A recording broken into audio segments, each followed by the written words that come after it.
Hello and welcome to our international webinar on the recently published Independent Evaluation of Sistema Scotland.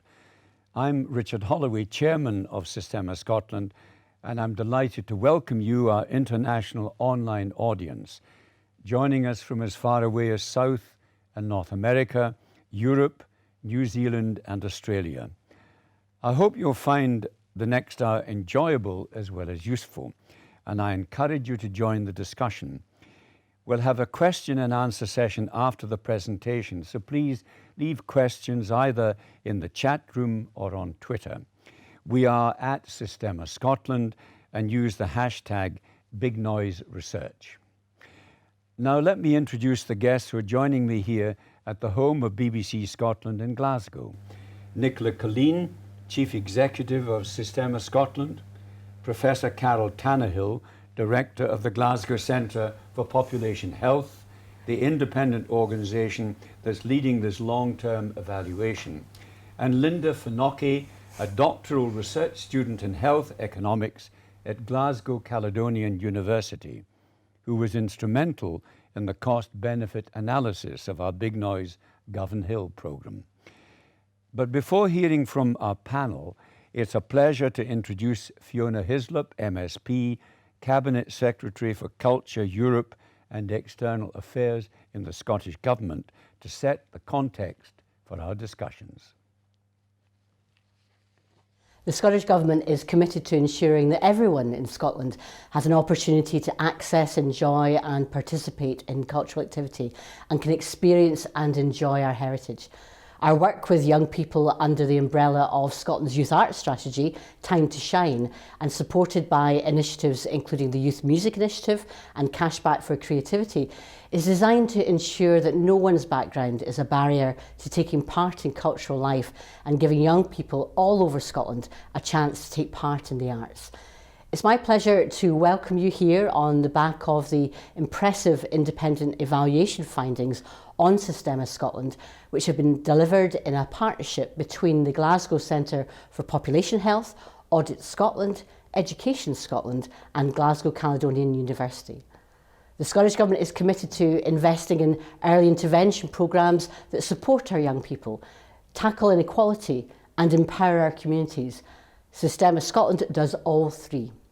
When Sistema Scotland first came to the attention of the Scottish Government, it was clear that this creative, empowering and energising approach to helping support the community is something special, with the passion and vision of Richard Holloway at the helm instrumental.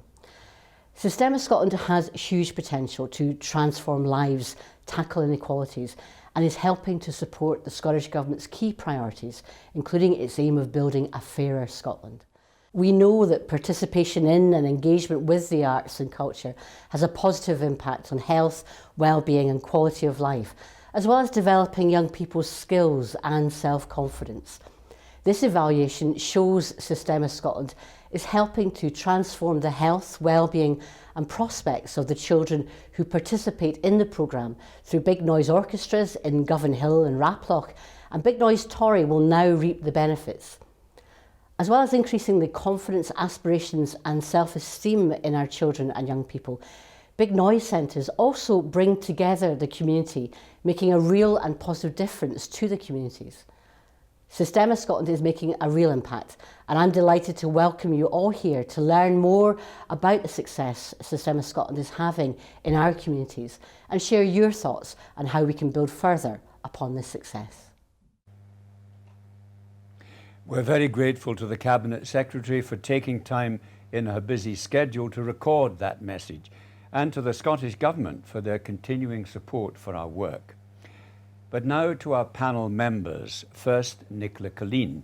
Nicola is Chief Executive of Sistema Scotland, and she is going to give us our brief overview of the work we do and our Big Noise programmes. Nicola. Thank you, Richard. We deliver the full Big Noise programme by a combination of daytime in-school delivery and then evening after-school orchestra programmes. I'm going to start by focusing on the daytime delivery, which is for the younger ages and stages. And I've got some photographs here, which I'll talk through as I'm doing this. We start with baby noise. Baby noise is for very young children and parent or carers. Children from birth through to 3 or 4 years old can attend with a carer once a week.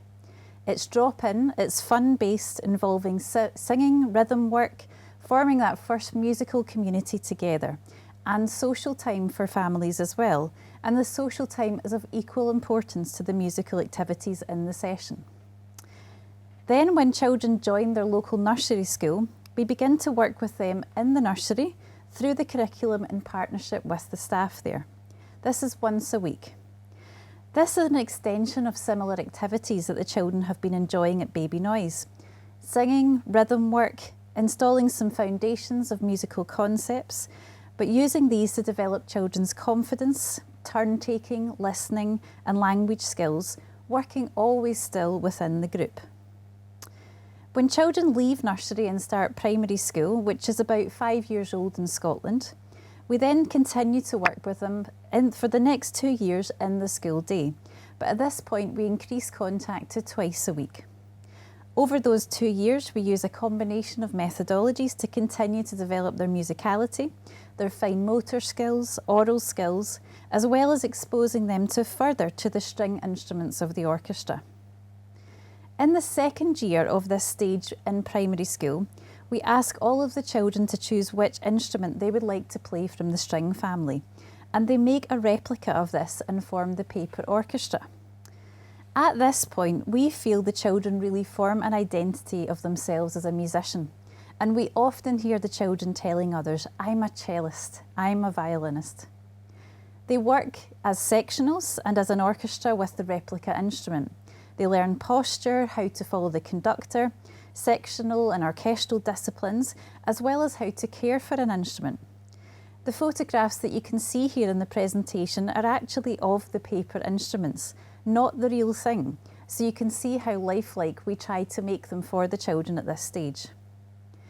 Towards the end of the second year of their primary school delivery, we have the very exciting point where the children change the paper instrument for the real thing. They form and become members of their very first Big Noise String Orchestra, a very magical time every year in each community when this happens. We're also trying to make the programme as inclusive as possible. And the top right photograph is one of a picture from our Special Educational Needs programme.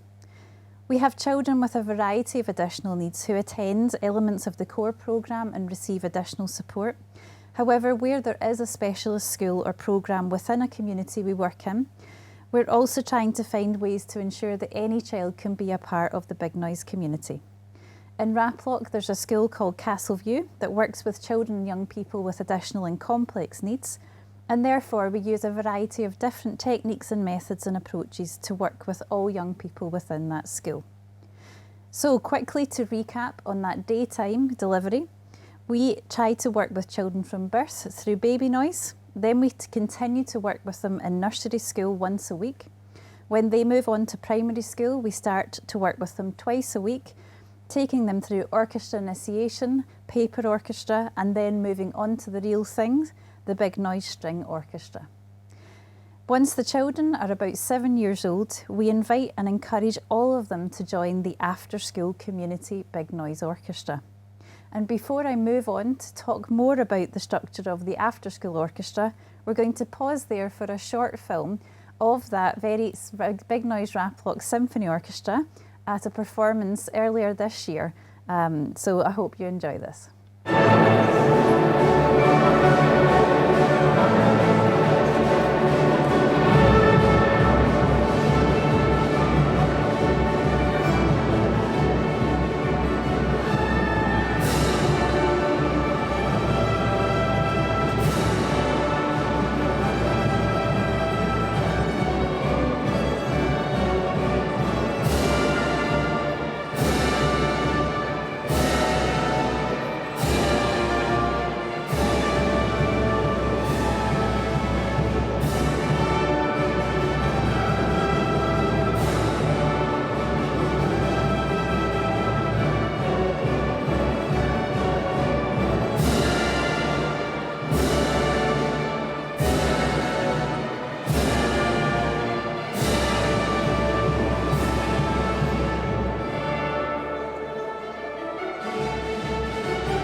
What a fabulous performance by the Big Noise Raploch Symphony Orchestra.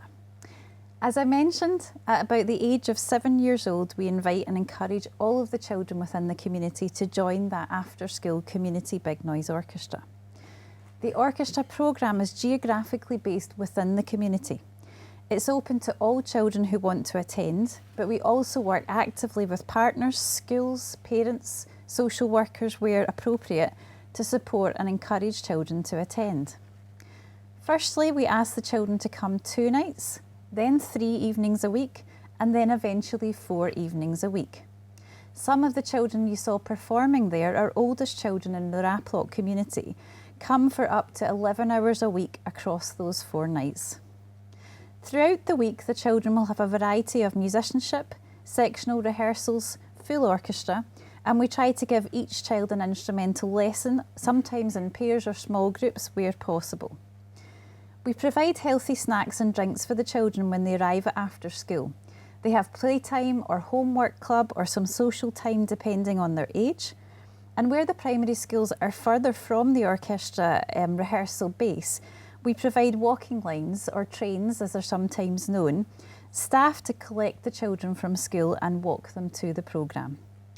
The idea is to engage the children from an early age in an intensive, creative learning environment alongside a critical mass of their peers from their own community.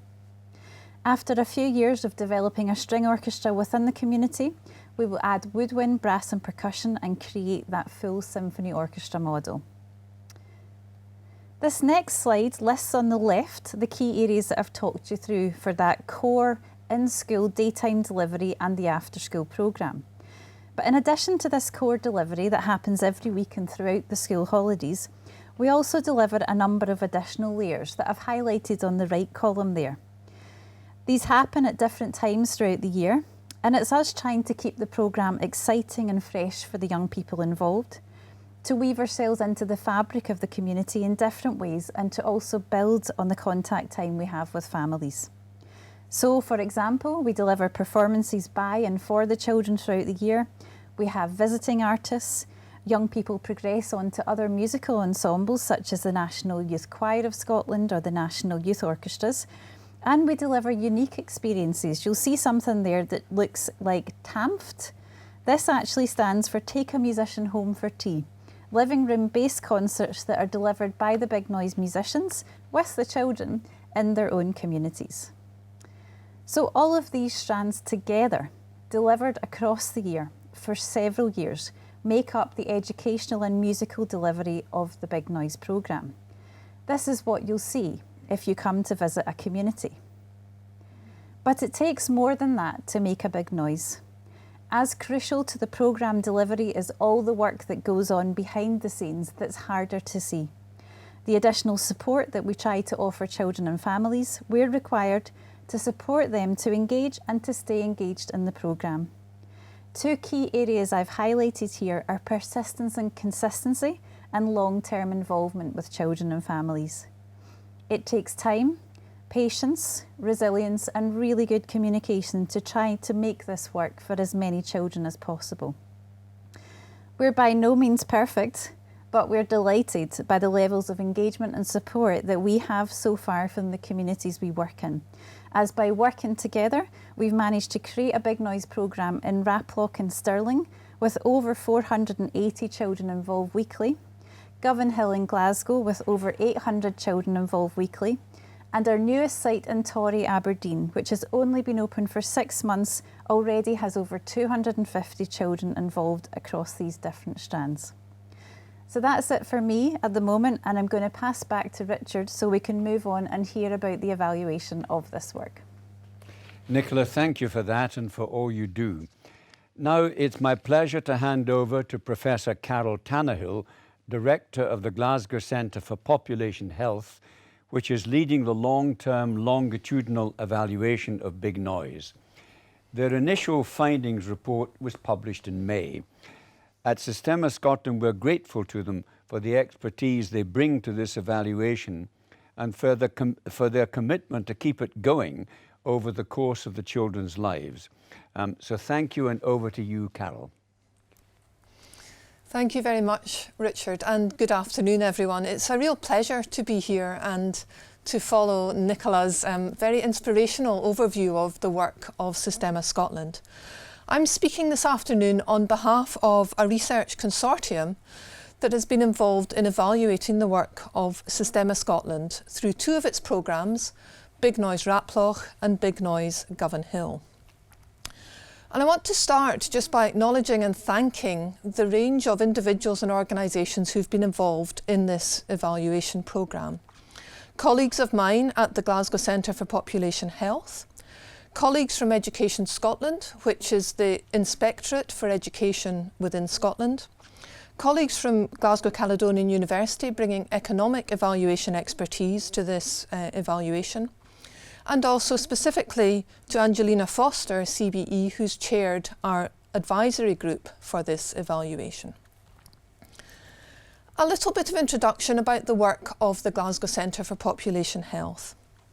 We're an organisation whose mission it is to build evidence, understanding and to support change to improve health in Scotland and to tackle inequalities. And we do that by undertaking our research in a way that works at the interface between policy, delivery and community life in Scotland. And we use our research to support developments and changes, particularly within the Greater Glasgow area, but also in other parts of the country. We undertake a range of programmes of work, but at their heart, I want to identify two particular themes of relevance to today's webinar. The first is the importance of starting young and getting it right in the early years. Important not only for children now, but also for the range of benefits that that brings for society as a whole. And this slide shows a number of those benefits. Resilience for individuals, responsible citizens, healthy child and adult populations, better parenting in the future. The second issue that I want to introduce as an introduction to today's evaluation is represented in this slide here. What you see here are profiles of two contrasting communities in Scotland. The one at the top, where every dimension of that community is better than the Scottish average. Each bar represents a different dimension of community life, and bars that go to the left of the centre line are better than the national average. And the other community, to the bottom right-hand corner of this slide, is different in almost every dimension. So whether you're looking at educational attainment, health status, quality of environments, employment levels, smoking levels, whatever, you see difference between these communities. And this presents us all with a challenge if we want to tackle inequalities in society. How do we go about it? And traditionally what we've done is we've addressed each different feature of the community life separately. We've introduced housing improvement programmes, smoking cessation programmes, employability programmes and so on. But what's interested us is whether there's a different approach to that. And in that thought, the work of Sistema Scotland really chimed with our work. We're interested in whether you can expand the solution space away from traditional approaches on each of these dimensions of life to something that cuts across a number of them all. And this next slide explains what I mean by that. Is there a way of redressing the balance between meeting needs and nurturing strengths? Can we address the structural determinants of health not by replacing services, but by putting in place aspects of community life that make those services indeed more effective, but also prevents demand for services?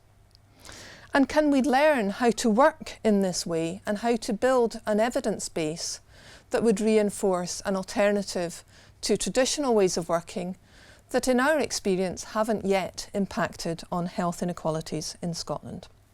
So we were delighted to partner Sistema Scotland in evaluating their work. And before doing that, our first step, as is traditional for research, was to review the literature.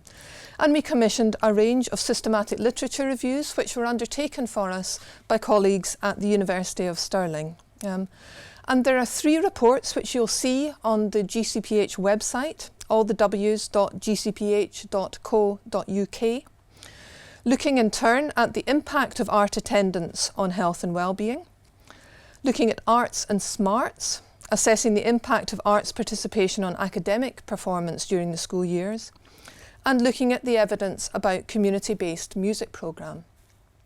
And I'm sure that many of you watching this webinar will be familiar with some of this evidence. There's a lot of really interesting evidence about short-term benefits of participating in the arts, but there's relatively little evidence that's longitudinal or long-term in nature, and there's relatively little that helps us unpick what the pathways are between exposure or participation in the arts and the benefits for health and wellbeing.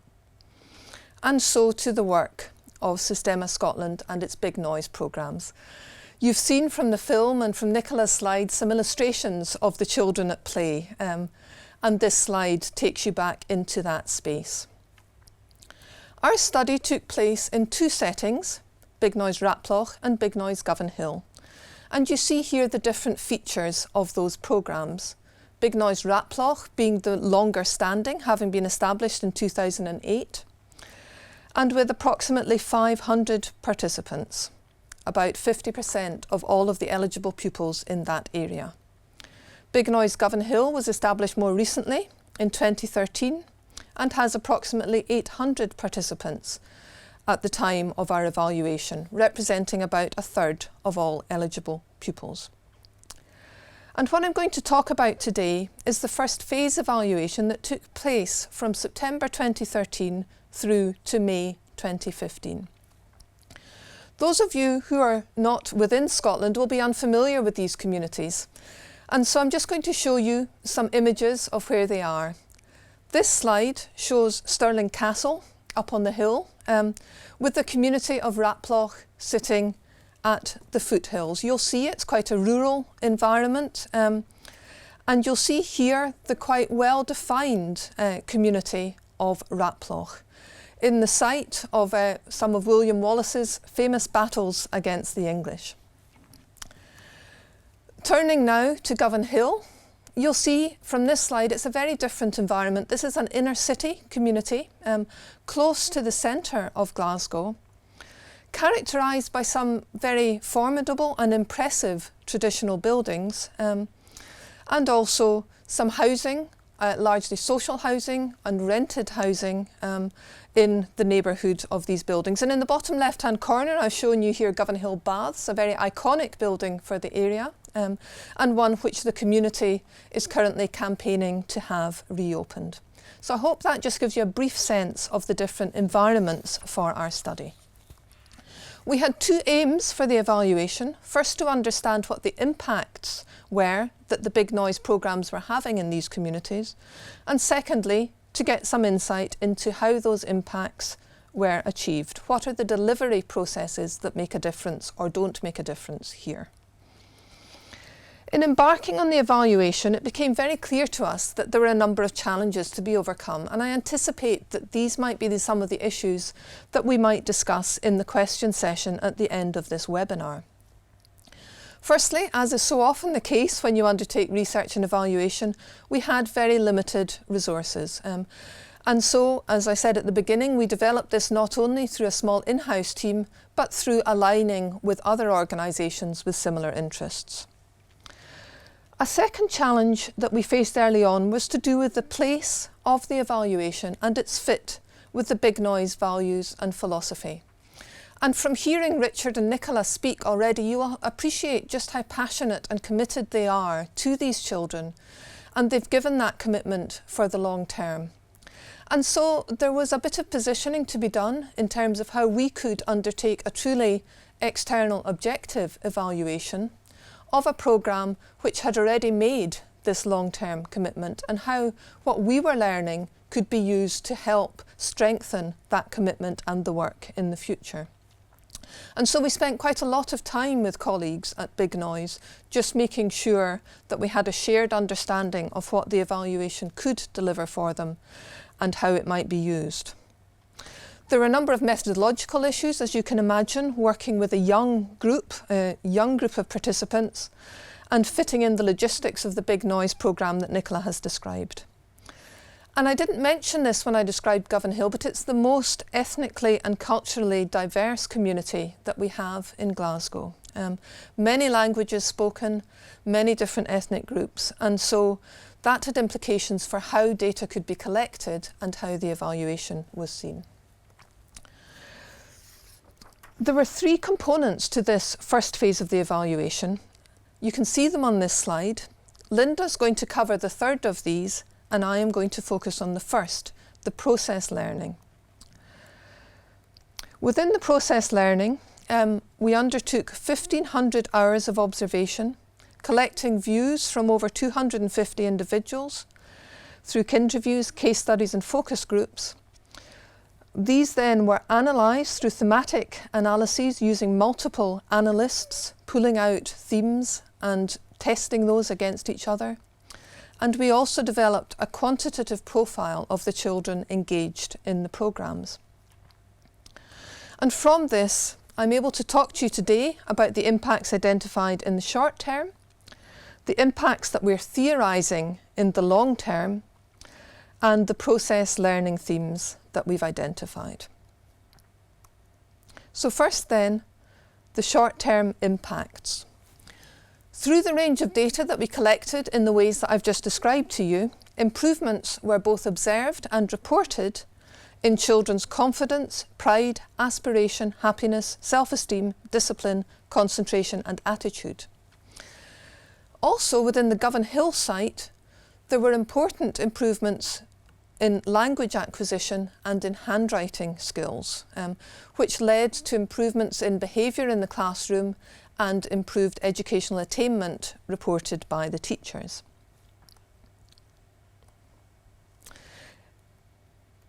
In the medium term, over 5 to 10 years, and these are data only from the Raploch site, which has been running for longer, improvements were also observed and reported in a number of broader skills, including collaboration, teamwork, motivation, emotional intelligence, and wider aspiration for higher education. And indeed, if we had longer today, and maybe again in the questions and answers, you'll hear about the stories of some of the individual children who are now going on to achieve great things as they have passed through the intensive Big Noise programmes. It's hard in this short time to bring these findings alive, but I just want to give you a sense of some of the quotes that we've received in the evaluation. Firstly, this is a quote from a Govanhill participant aged 6. You'll see a drawing that they did and the researcher asking them, "What are you playing in this drawing?" "I'm playing the viola." "What does it make you feel like when you're playing it?" "It makes me feel proud." Amazing words from a 6-year-old child. And then looking at an older participant from the Raploch, the music, how we hear music, how we get involved, building up your communication, building up your confidence. Coming to Big Noise, you've got people you know and people you don't know. You've got music behind your back pushing you. So it's like somebody pushing you to do something, but it's music and it's pushing you to make good things like building your confidence. When I started Big Noise, I was shy, but look at me now. Anyone can achieve any goals they want. And then from a different perspective, a quotation from a school teacher in the Raploch.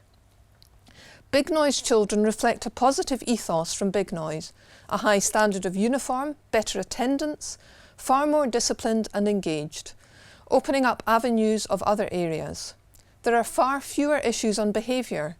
Big Noise provides more discipline, which they may not have got out of school otherwise. Now, the full report of this evaluation, which again you can find on the GCPH website, includes a number of other quotations, all reinforcing this sense of positive short and medium term impacts from the programme. The last quote mentioned school attendance, and we have some quantitative data to support the impression that Big Noise participants are better attenders at school. This slide in front of you compares school attendance rates amongst all the pupils eligible and amongst those who actually participate in Big Noise. And you can see in both the Raploch and the Govanhill sites that attendance among Big Noise participants is higher than amongst the total eligible population.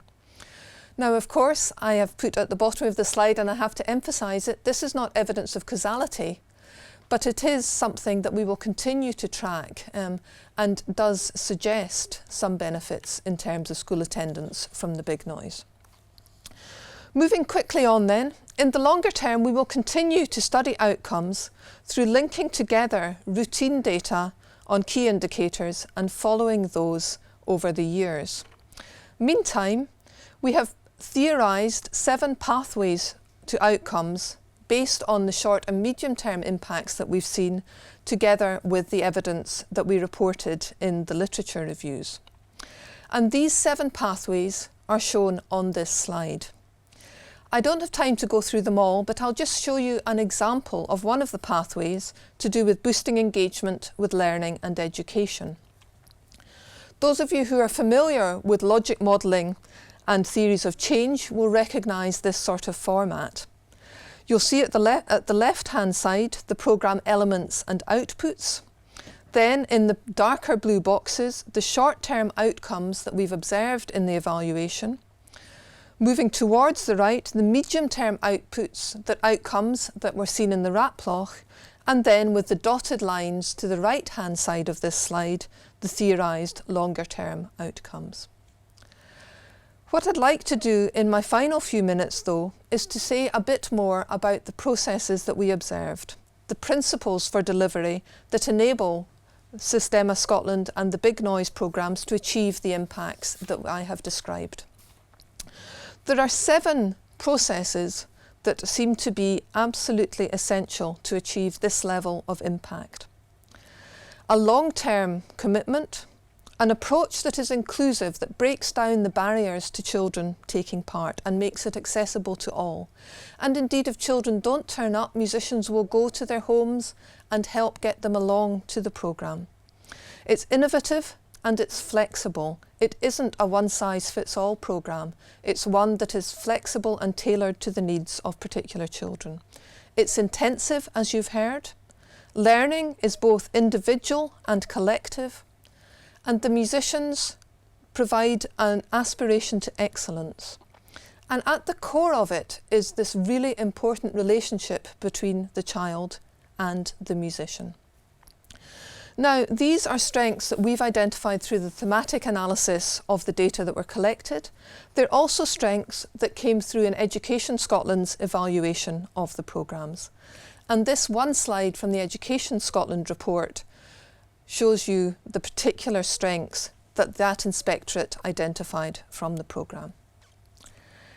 I've been very positive about the work of Sistema Scotland, and the evaluation supports and commends all that they do and that they achieve. But our report isn't also without challenge to the organisation. There are a number of ways in which the evaluation suggests that the organisation can strengthen their work. And they're described here as opportunities, an alternative word to challenges, I think, sometimes. And they particularly include embedding the work of Big Noise more widely with the adult population and other partners within the community. So to conclude, I want to leave you with 5 messages from this evaluation. Firstly, how things are done really matters. The importance of this relationship between the musician and the child really matters. The intensive nature of the programme really matters. There were 7 features of Big Noise that, taken collectively, defined the approach. We are careful to emphasise these are not features that are unique to Sistema Scotland, but they are features that this organisation puts together and delivers consistently. We see benefits for your children and young people in participating, and we theorise that these benefits may have long-term impacts for the children's health, well-being and life prospects.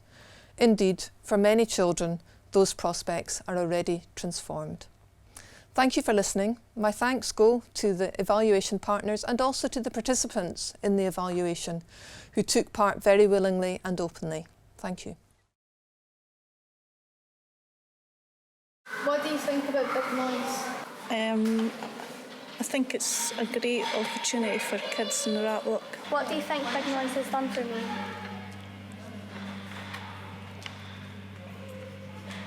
There's many answers there, and I don't think I could go through them all. I love the music that they play. Music, obviously, but there's other things. It's made you mature quicker. Been tidier in the house and that. I think the best bits is you getting to travel to different countries and meet different people. To see it from when they couldn't play nothing, to see them playing a piece it's uplifting. And thank you, Carol, for that presentation and for the work you, your team and your research partners have put into the initial findings report. I think the video clip we've just shown reinforces some of those findings. It was taken from a short film made as part of the evaluation process by 6 of the young people from Big Noise Raploch. They worked independently with a filmmaker to document life at Big Noise and explain what the programme meant to them. It's a very moving film. We'll run its full 10 minutes at the end of the webinar, and I'd encourage you to watch it. But now, a key element of the evaluation is a cost-benefit analysis of our Big Noise Govanhill programme. It's a highly specialist area which was undertaken by Linda Fenocchi and her colleagues at Glasgow Caledonian University, and I'm delighted now to introduce Linda to present its findings. Thank you, Richard. Hello, as Richard said, my name's Linda Fenocchi and I'm a PhD research student in health economics at Glasgow Caledonian University here in Glasgow, Scotland. My role was to contribute an economic perspective to the evaluation of Sistema Scotland and specifically the Big Noise Govanhill project. During this presentation, I'm going to give you a brief overview of the economic analysis that I conducted. I will then spend most of the time on the results of the analysis and will end by highlighting some of the challenges that a complex project with such diverse impacts poses for conventional economic methodologies. But first, a question. Why is an economic perspective useful? Well, choices have to be made because we don't have enough resources to do everything. We need to think about how best to make decisions about what to spend our time on, what to spend our money on. Using an economic approach such as cost-benefit analysis allows this to be a more transparent process. Whereas a financial analysis would not take wider impacts into account, the aim of economic appraisal is to assess the value of a project to society as a whole. So, in the case of early interventions like Big Noise Govanhill, by looking at the impacts and outcomes and seeking to weigh up all of these impacts of Big Noise Govanhill on society, we can assist a judgment about how worthwhile such programmes are, feeding into the breadth of information that's available to decision makers. In terms of the modelling and analysis, impacts were identified using logic models that had been developed by GCPH, and Carol's just shown you a very small element of one of them, looking for the pathways to key outcomes. The model was also informed by financial and other information from Sistema Scotland, discussion with GCPH colleagues, and by a literature review for economic content. To assess the weighing up, we used a cost-benefit analysis framework. This is also known as a CBA, and you will most frequently see it in the report referred to as that. CBA was chosen firstly because it allows for the inclusion of wider impacts, positive and negative, where the outcomes or the benefits and the costs, what are known as resource implications, may stretch into the health service, education, criminal justice and employment. And secondly, because CBA enables the inclusion of effects over time, what I've referred to here as intertemporal effects. The way the method works is being able to quantify these outcomes in a common metric, a common unit of account, and in this case that is money. But let me be clear, this is not about putting a financial cost or saving on outcomes and then identifying cash or cash release. It is about attempting to place value on tangible and, it could be argued, intangible outcomes. And money as a common metric is often used because it is a way that people can readily understand value.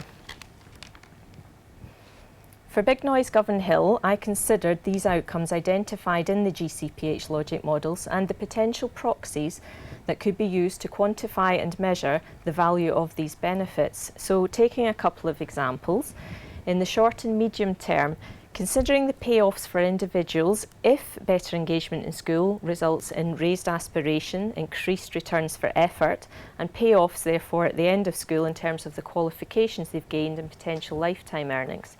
And in the very long term, for example, potential change in life course trajectory could result in spillover effects such as improved health outcomes. The main costs examined in the analysis include budgetary costs, for example, paying staff overheads, estimated economic costs, that could be volunteer time, use of school resources, and estimates of reduction in future use of reactive social resources.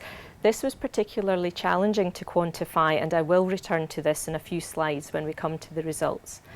I think it's important to highlight for clarity that excluded from the evaluation were impacts such as welfare costs, for example unemployment benefits, because these are transfer costs that redistribute the wealth of society, which in the UK is done through government taxation and transfer arrangements, and they're traditionally not included in cost-benefit analysis.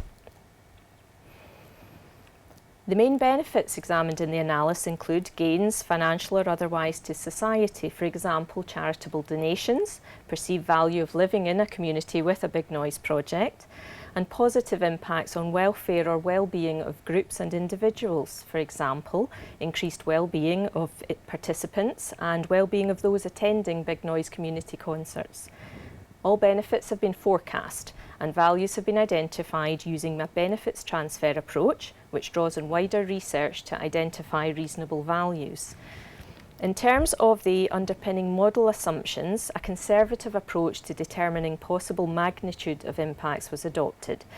This was because, although I've assumed that big noise is effective at delivering the outcomes identified in the logic model, they are predictions and the economic model is a forecast with uncertainties.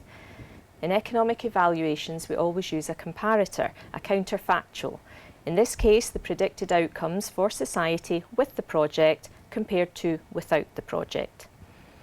The appraisal period was determined to be 0 to 15 years, year 0 being 2011 when Big Noise Govan Hill was being set up, and year 15 being when the youngest child involved when Big Noise began, which was the primary 1 cohort at the time, will be leaving school after completing secondary 6 when they are around 17 or 18 years of age.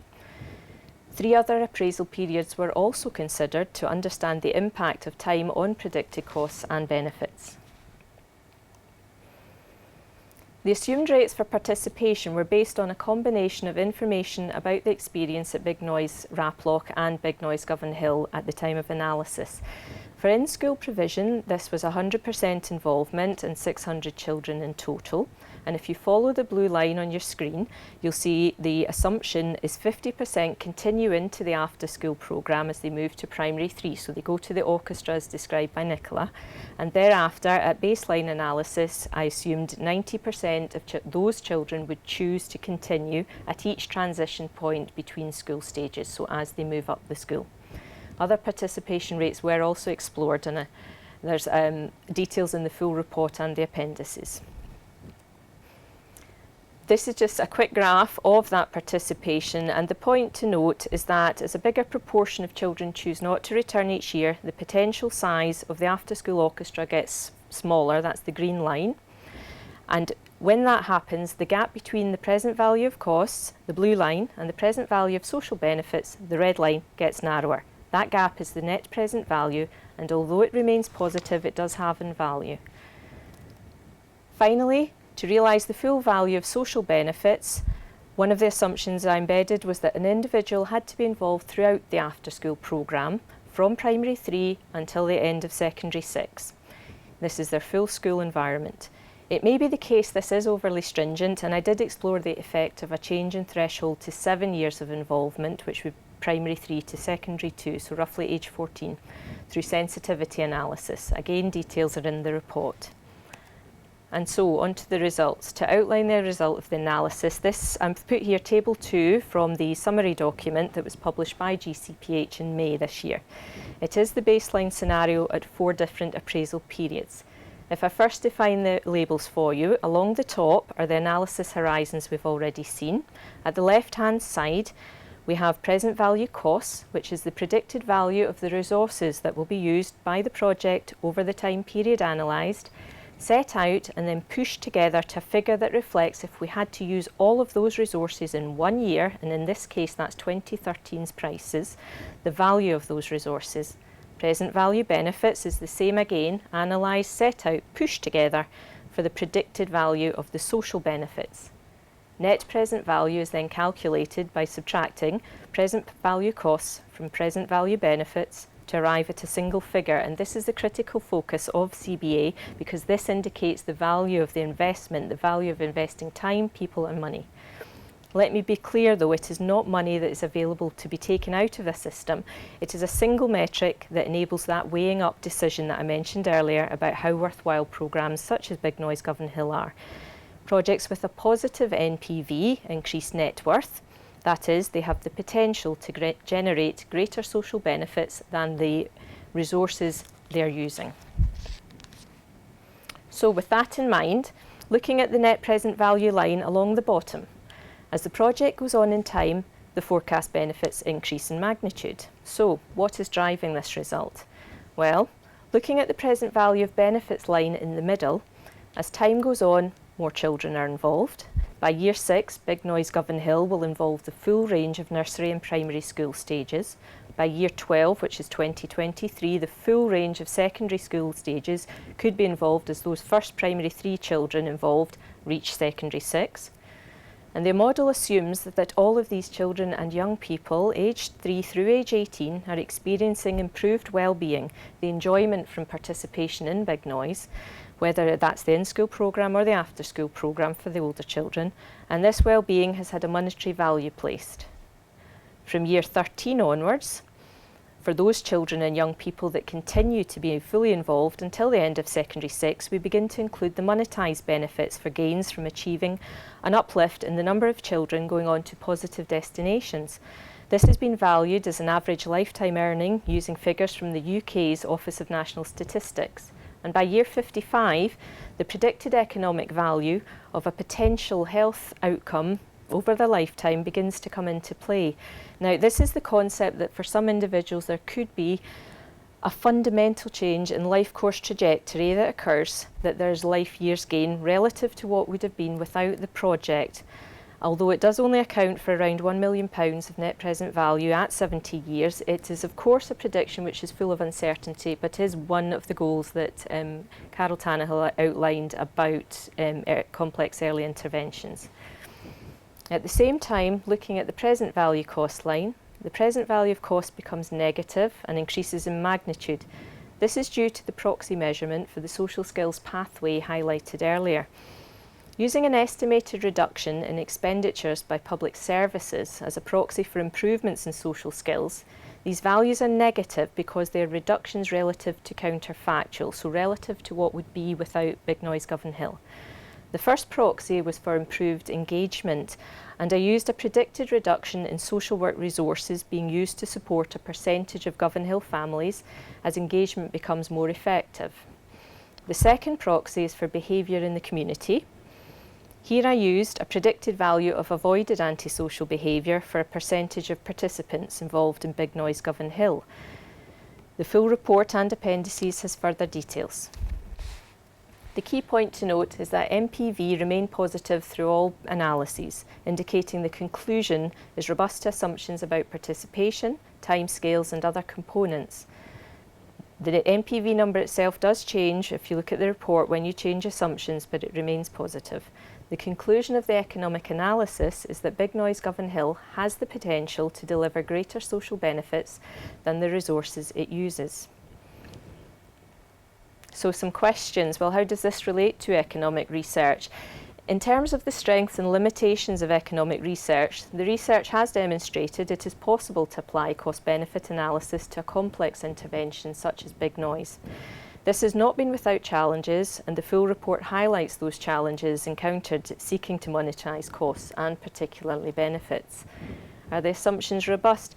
Well, the evaluation suggests ways of measuring the flows of value that are anticipated to benefit participants in noise projects, it also highlights the fact that the impact of participation rates have upon predicted benefits and so the estimated MPV.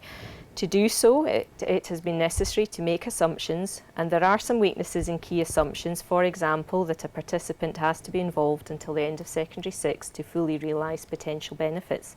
To overcome this, better data is needed, such as longitudinal data about actual outcomes for participants, primary data about the value that children place on involvement with big noise, and exploration of other factors that children are exposed to at home and in their wider community, such as curriculum for excellence in schools in Scotland. So what does it mean? The economic evaluation provides an initial assessment of the value of a big noise project, and it provides a framework to model the economic impact of other complex early intervention projects in future. For Big Noise Govan Hill, the conclusion of the economic analysis is that overall the project delivers greater social benefits than the value of resources used by the project. Thank you for listening. And thank you for that. I hope you'll appreciate why we invited Linda to do that and not me, because that analysis is scientific and to the point, something I couldn't have done. So thank you, Linda, and to your team for all of your work on the analysis and for that presentation. Now we're going to move on to the question and answer session. If you haven't already done so, please leave a question in the chat room or on Twitter. Remember, we are at Sistema Scotland, and please use the hashtag BigNoiseResearch. We'll try to get through as many questions as we can, and we've already got some here. This one's for Nicola, from John Connolly from the chat room. What problems did you face at the beginning of the programme? How did you tackle them to get to the place you are today? I think one of the key challenges with developing a big noise programme from the beginning is that there's a lot of things that have to happen at the same time. So part of the quality of what we're trying to do is about recruiting the right staff members. So finding the right musicians on the team and pulling that together. But at the same time then, once we've found that team, we're trying to install what our ethos is as an organisation with them, train them in methodologies, but also get to know the community that we're going to be working in as well. So we're trying to do all of these things at the same time. And then I would say the next key challenge is getting to know the children. So we want to really launch ourselves, to introduce ourselves as a really positive thing within the community, to get to know the children and the families. And there is something about this programme which is about engaging with a critical mass of children and young people at an early stage. But that's a lot of children who all learn with subtle differences, who might have really strong personalities and complexities about how they want to be involved in the programme. So there's a huge amount of really learning that has to happen quickly from the staff, from the children, to get to know us, from families. So I would say one of those key challenges is that all of this is happening at the same time as you're trying to launch and build the programme. We try to counter some of that by taking a long-term approach, even in how we start the programme in the community. So when we start within a big noise community, we start to build the team, but not actually start to work with the children for a couple of months down the line. But we've started to even talk to the community about this perhaps 6 or 9 months, even up to a year beforehand. So we're starting to introduce ourselves over a longer period of time. It still always feels insanely fast and busy, even though I appreciate for a community-focused programme, what we do take a long term to embed ourselves into the community before we start to work with children and families. But even at that, it feels like there's a huge amount going on at the same time, and we're always having to learn really, really quickly on the job. Thank you, Nicola. Carol, I'm going to give you this one. Okay. It came on Twitter. What are the key lessons from the evaluation for those of us running similar programs in other countries? Good one. That's a great question, isn't it? And I'm sure I'll think of things all evening on that. But I suppose I would want to make a point that I omitted to make in my presentation, which is that Sistema and the big noise programmes create a spark in the communities. But what you can do is also crucially dependent on a number of other partners in the areas. So I think that's a really important lesson. So do what Nicola's described, get the programme delivery bit right, but really work hard at those local partnerships. I think that's very important, so that the work becomes part and parcel of how that community works and linked with other services in the community. And then I think the other things are those, really think about those 7 learning themes, whoever it is that's tweeted this. And you know, I had to go over them quite quickly today, but again, on the report we say a lot more about the features of those. And you know, the issue of being inclusive and being flexible and taking away barriers to participation, these are all really, really important things for anybody trying to replicate this approach in other countries. Thank you. I'm going to come back to you, Nicola, with one that's just in from Christy Gray. How do you train teachers to cope with behavioural issues and classroom disruption? We had none of that, did we? I wish I could say that. I think this starts at the recruitment stage. So when we're recruiting musicians who want to come and work on a Big Noise programme, we have quite a robust recruitment selection process in place even at that point. So we ask people to come into the community to have their interview with us. We ask them to perform for us so we can see their musicianship skills. But we also ask them to teach children within a group context, as well as have an interview with us. So even at that very beginning stages, we're trying to see, are the foundations there for the skills of instrumental teaching, but also group teaching. And really importantly, is the social drive there as well. So do people want to do this for reasons which are about, yes, the music, but also about that real looking at the potential in the children and seeing beyond any behaviours and really thinking about, why are those behaviours there? What are they telling me? How can I learn? So we have some musicians who come and they're really experienced at that, and they bring skills to the organisation that we can learn from. And we also have some musicians who come and they're not particularly experienced at working with children with more challenging needs, more challenging behaviours. So we have an ongoing training programme for all of our staff. So as an organisation, we employ permanent contracts. So we use permanent contracts and we invest in training for our staff, because we recognise this as challenging work. And we recognise that it's ongoing long-term challenging work, and the needs change as the musicians start a programme. They're working with young children. Those children grow up and become teenagers and they have different needs. So we're always learning about what we need to do. But we have a training programme in place for all staff, so for all of the musicians, and that is a combination of different training elements that we look at. So some of it is musical pedagogy, so we want the musicians to still tap into what makes them excited about music, what drives them as musician, what different musical pedagogies such as Kadai, Orff, Dalcroze can we use for some of those big group sessions. But some of it is actually about child psychology and development, so we're helping musicians who don't have that background to understand things such as attachment theory, such as behaviours and motivation theory, and what is it that children are telling us when they're acting in a certain way. We even provide training in de-escalation skills for staff, so they know actually if you're faced with a situation, how can you control yourself and manage that situation down. And we often do things as well which are about well-being for musicians and staff as well. So actually we might do some mindfulness training or some yoga occasionally, which is really what we're trying to say is that we want to look at the children and the community in the holistic sense and the assets that they have, and also any developmental areas that we hope we can help with through the programme.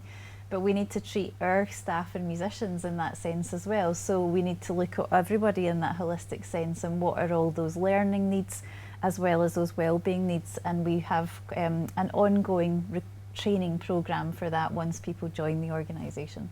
Thank you, Nicola. There's an interesting one here for you, Carol. It comes from Amy in the chat room. What could be evaluated regarding the social impact on children who left the programme? Yes, so we haven't done that, but as we follow up in the longer term, we'll get more of a sense of some of the children who stay with the programme and their trajectories, and we'll also be able to get a sense of some of the children that leave the programme. They'll probably be harder for us to follow up because, you know, by definition they'll not be part of the ongoing process, but it's a very important question. One of the things that we have done in Govan Hill is we've boosted the local survey, health and wellbeing survey. This doesn't exactly answer Amy's question, but it's an important part of the evaluation to get a sense of the wider community impact of the programme. And because that's a survey at community level, we're able to see within the community what some of the differences are between subgroups in the community in terms of their social networks and so on. So again, it places the programme in that broader context. But this is an important question, and it's one that we will be looking at as we do the longer term work with yourselves. Good. Well, I'm afraid our time is up. Thank you to our panel members for sharing their thoughts and insights. Our pioneering work at Sistema Scotland's long term, we're in it for the very long haul. It wouldn't be possible without our funders and supporters, so I would like to record our gratitude to each and every one of them, including our local authority partners, Stirling Council, Glasgow City Council and Aberdeen City Council, and also to the children, the wonderful children who participate in Big Noise, their families and the great communities of Raploch, Govan Hill and Torry, and to our inspirational team of musicians and staff. And finally, thank you, our international audience, for joining for this webinar. I hope it's been enjoyable as well as informative. Now, as promised, we'll close by showing the evaluation film made by 6 of the young people in Raploch. Watching it will only take 10 minutes, but they'll be very well spent. Meanwhile, thank you again for joining us, and goodbye.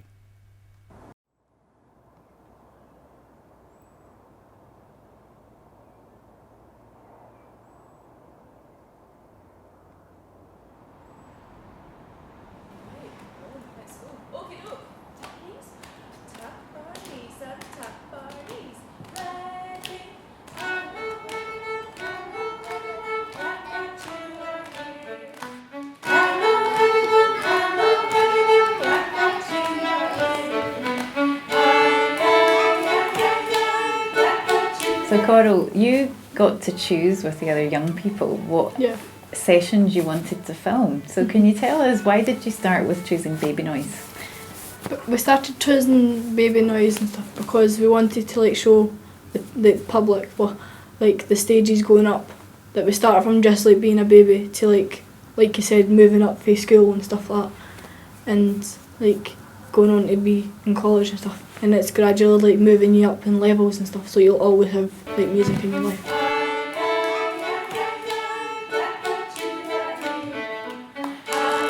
I love to learn all the songs, listen to the music, and playing the drums. She especially likes that.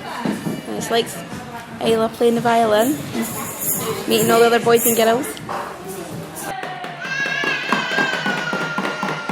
With Eve, I'm coming here and sitting in a group environment and all the mums or dads are doing the same thing. It's just part of a nice group that feels like a family. It learns them to mix socially with other children in the area, and they get to listen to music from an early age. And Simone, after Baby Noise, what's the next section? Is it the P2s you then? Yes. And what age are they? They're around 5 or 6 years old. We'll start at the beginning. When I get Big Noise, we just play instruments like the drums. They're not actually a drum, they're only buckets, but sometimes we use our hands or sometimes we use sticks. And gradually moving on through being Baby Noise, and it's going on to be they're actually getting to play instruments and learning some of the music. I want to play on a violin. When I first took it on, I think I wasn't quite sure what I was getting into. When I'm growing up, I'm going to play a trumpet. I felt a little bit nervous because it was a big job, but I still remember the very first day that you guys got your instruments. So it's for me I feel so lucky to have been able to be involved from the very beginning. I only play violin, so not any violins, so I'm going to play a double bass. Double bass. The viol and the violin go on your neck, and the other two go like that instead of on your neck.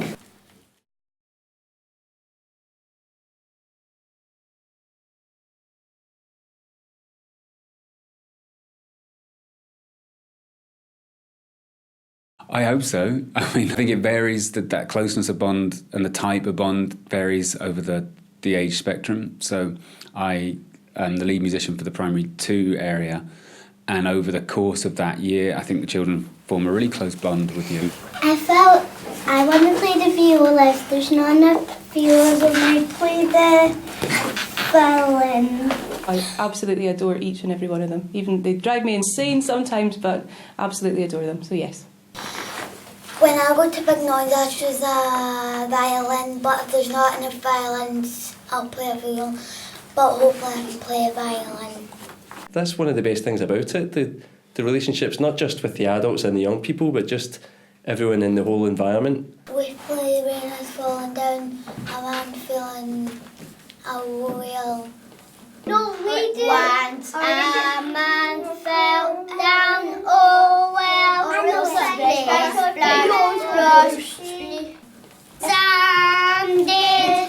if he had not fallen, he had not have drowned. Look, on there. Like, that's what actions we do. We do do, re,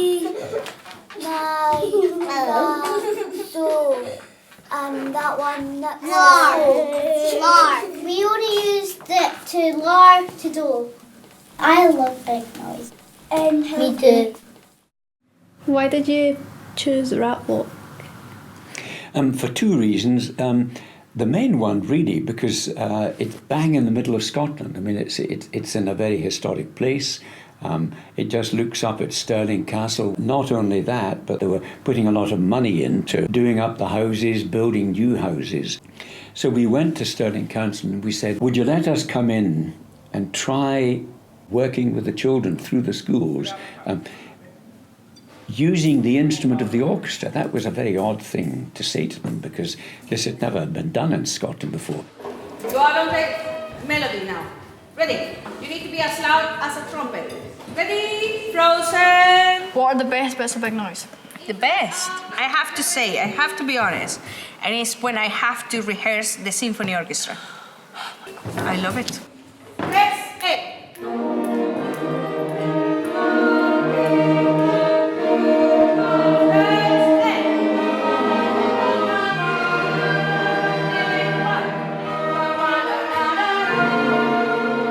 If there wasn't a big noise, what would you be doing?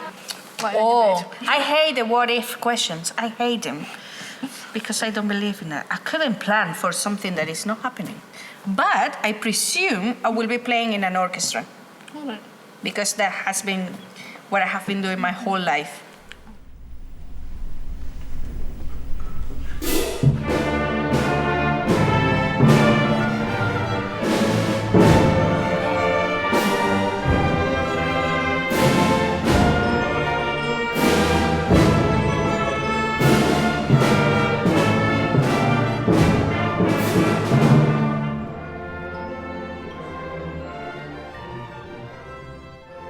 I think the kids want to come. I think this wouldn't work if none of the children want to come. No one is ever forced to do anything. Although inevitably sometimes we will get kids saying, I don't want to come to big noise. I think they've maybe just had a hard day at school or they're tired. But we can always encourage them to do what we think is a positive thing. It's so embedded in the community at the moment.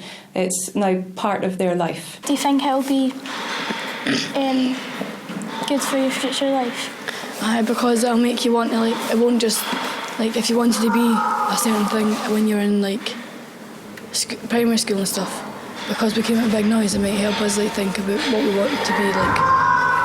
Not just like easy things to do. Like this could give us a chance to think about like being a musician or something.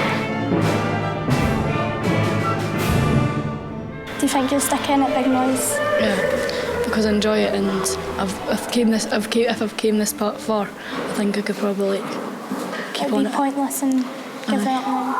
Aye, because it might just be a phase. Do you play? I play trumpet. What instrument do you play? I play cello.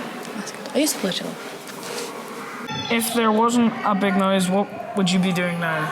I know what I would be doing. Playing Xbox. My life would be empty without it. If I wasn't doing big noise, play football, but to be honest, I'm glad big noise is in me, and I'm glad big noise does exist. Playing basketball and... No, you wouldn't. I would.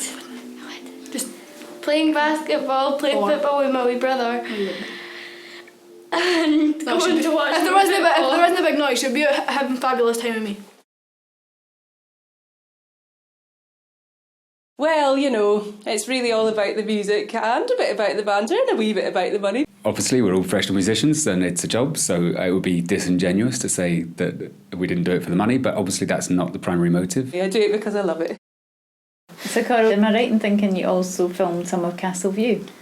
Yeah, we thought it was important to film the Castle View because we like help them by using the instruments, because some of them like find it hard to move their arms and like stuff like that. You can see how much effort like some of the staff put into like make sure that they do feel the music. And that all the children here are part of the Big Noise programme. You've got to listen. Kyle, I'm going to ask you now,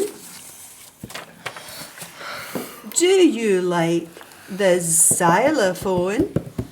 Drum! You like the drums? What do you like, Katie? Tambourine. You like the tambourine? What's that? The trumpet? The trombone. The trombone, yeah. How do the drums make you feel, Kyle? Happy, like... Happy like what? What does it make you want to do? Christmas Eve! It makes you feel happy like Christmas Eve?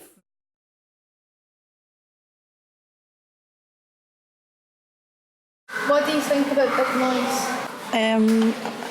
I think it's a great opportunity for kids in their artwork. What do you think big noise has done for me?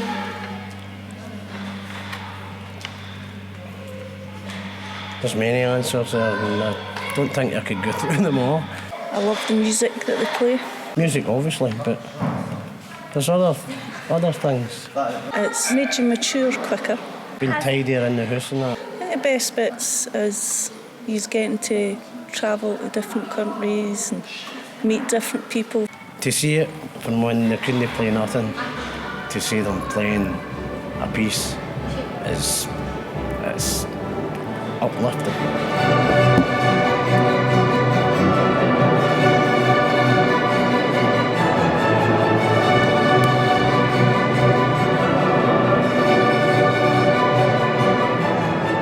What you looking forward to have Big Noise doing later? In the future, probably maybe the teachers just now will move on and we'll maybe take their place.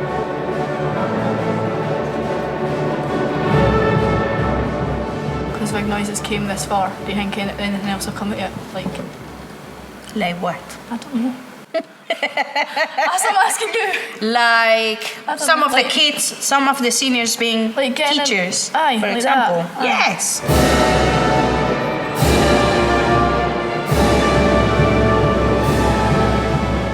The hope and the aspiration is that a lot of the children will become teachers. In the Big Noise programme, that would be mirroring the model that we're based on in Venezuela.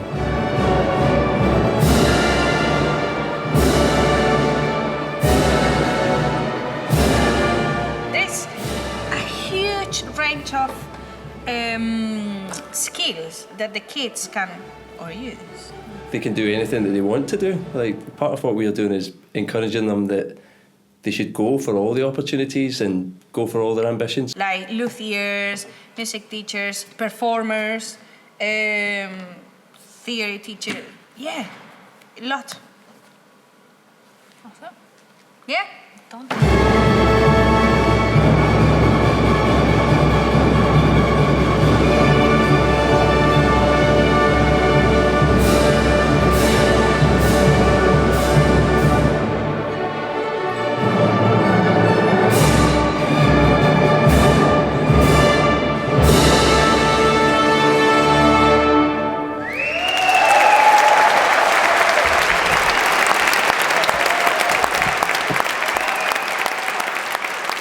What do you expect from Big Noise, maybe in 2 years' time or 3 years' time?